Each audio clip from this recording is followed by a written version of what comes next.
Hello learners, welcome back to my YouTube channel and इस video में मैं आप लोगों के साथ डिस्कस करने वाली हूँ पार्ट 10 जो मैंने एमसीक्यूज़ की सीरीज स्टार्ट की है नेट पेपर 1 के लिए।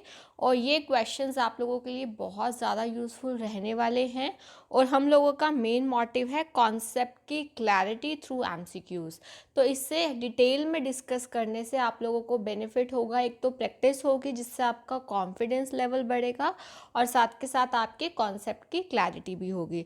तो जो पार्ट 1 टू पार्ट 9 है उनकी जो वीडियोस हैं उनकी प्लेलिस्ट का लिंक मैंने डिस्क्रिप्शन बॉक्स में प्रोवाइड किया है, आप वहां क्लिक करके देख सकते हो। तो हम स्टार्ट करते हैं पार्ट 10 को। फर्स्ट क्वेश्चन है, if your students are identified unable but willing. ठीक है, देखो अगर पहले इसको ध्यान से समझिए, स्टूडेंट्स अगर आपके ऐसे हैं अनएबल बट विलिंग, यानी कि वो पढ़ना चाहते हैं, लर्न करना चाहते हैं, बट वो उनके अंदर एबिलिटी नहीं है, ठीक है, अनएबल है in terms of their performance readiness level, उनकी परफॉर्मेंस के लिए which of the following methods of the teaching will be considered appropriate to deal with them. तो कौन सा इन चारों में से सबसे बेस्ट रहेगा ऐसे स्टूडेंट्स के लिए जो कि अनएबल है, मतलब उनमें एबिलिटी नहीं है बट वो सीखना चाहते हैं, बट वो विलिंग हैं।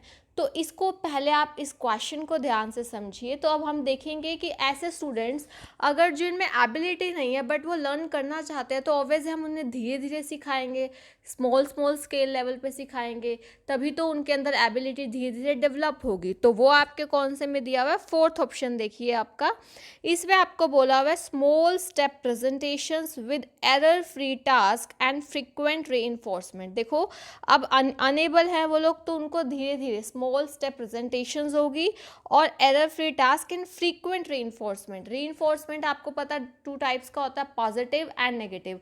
पॉजिटिव रीइंफोर्समेंट जैसे कि मान लो अगर स्टूडेंट्स ने सही किया तो उसको पॉजिटिवली आप रीइंफोर्स करोगे ताकि वो और आगे मोटिवेट हो लर्न करने के लिए, और नेगेटिव अगर कुछ गलत किया है तो वो भी बताएंगे।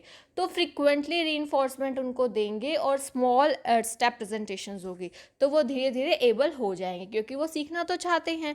तो हमारा सबसे बेस्ट जो है आप लोगों के लिए फोर्थ वाला होगा, क्योंकि अगर आप फर्स्ट ऑप्शन देखिए give challenging task during teaching, अगर चैलेंजिंग टास्क देंगे तो वो तो अभी अनेबल हैं तो ये भी गलत हो जाएगा। ठीक है, शेयरिंग रिस्पॉन्सिबिलिटी एंड रिकॉग्निशन ये भी नहीं रहेगा सही, और mentoring and guiding with close supervision ये ठीक है, बट सबसे बेस्ट हमें देखना होता है, आपको पता ही है। तो बेस्ट वन हमारा क्या रहेगा यहाँ पे, फोर्थ वाला। ओके, नेक्स्ट है हमारा विच of the following is produce during the photochemical smoke.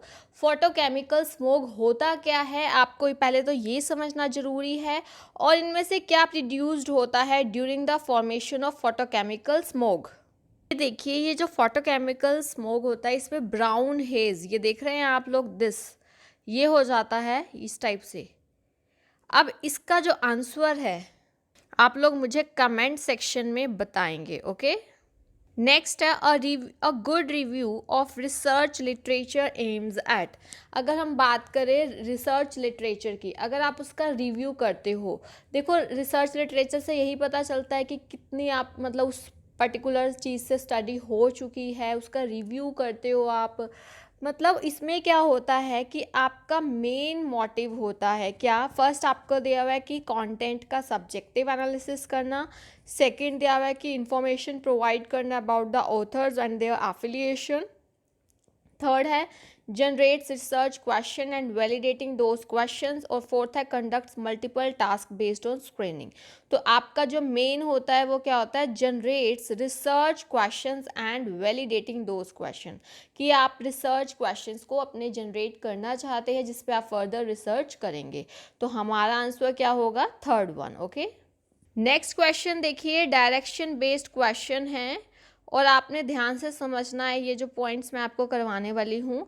तो सबसे पहले डायरेक्शन वाले में आप लोगों को ये भी पता होना चाहिए, ये हमारी नॉर्थ, ठीक है, दिस वन साउथ, ये ईस्ट होती है और ये वेस्ट होती है। ये कौन सी होती है हमारी, north east, this is south east and this is south west and this is north west. ये आपको पता होनी चाहिए, ये चीज़ें बहुत इंपॉर्टेंट आप लोगों के लिए डायरेक्शंस वाले में। और एक चीज़ ध्यान रखनी है, देखिए यहाँ पे जो है ये हम ऐसे जो मूव करते हैं आपको पता ही है क्लॉकवाइज होता है, ठीक है। और अगर हम इसका उल्टा जा रहे हैं, देखो ऐसे अगर हम जा रहे हैं ऐसे, तो ये हमारा एंटी क्लॉकवाइज होता है, ये भी ध्यान रखनी है। और एंगल भी आप लोगों को ध्यान रखना होता है। जैसे कि अगर यहाँ पे हम बोलें कि 45 डिग्री नॉर्थ से क्लॉकवाइज, तो ये होता है देखिए 45 डिग्री। और अगर 90 डिग्री हुआ तो ये, ठीक है। और जैसे ही अगर हम 180 डिग्री कह देते हैं तो अपोजिट डायरेक्शन आ जाती है, नॉर्थ है तो साउथ आ जाएगा, ठीक है। अगर हम क्लॉकवाइज की बात कर रहे हैं, वही सिंपल, चाहे कोई भी हो। तो अगर 180 डिग्री है तो हमारी बिल्कुल जो डायरेक्शन नॉर्थ है, तो उससे अगर आप 180 डिग्री मूव किए हैं तो कौन सी डायरेक्शन आएगी, साउथ, यानी कि अपोजिट, बिल्कुल उसके अपोजिट वाली डायरेक्शन जो है इसमें आ जाती है। ये चीज़ भी आप लोगों ने अच्छे से ध्यान रखनी है। अब हम करते हैं इसको अच्छे से, देखिए P is facing towards south. अब साउथ का आपको पता है यहाँ पर आएगा, ये देखो यहाँ पर, यानी कि ये जो P है यहाँ पर फेस कर रहा है साउथ की तरफ, ठीक है।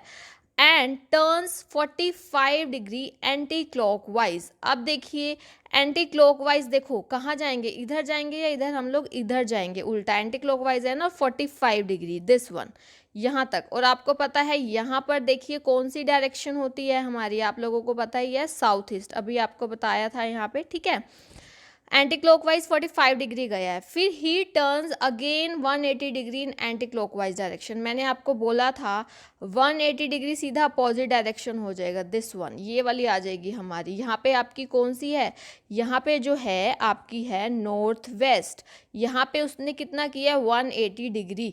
देखो कैसे, क्योंकि 45 डिग्री यहाँ हो गया प्लस 45 डिग्री यहाँ हो गया ईस्ट का, ठीक है। फिर यहाँ पे आपको पता है यहाँ पर 90 डिग्री हो गया और ये 45 सीधा अपोजिट हो गया, ये तभी आपको फिगर बताया था यहाँ पे। अब वो यहाँ पर है, ठीक है।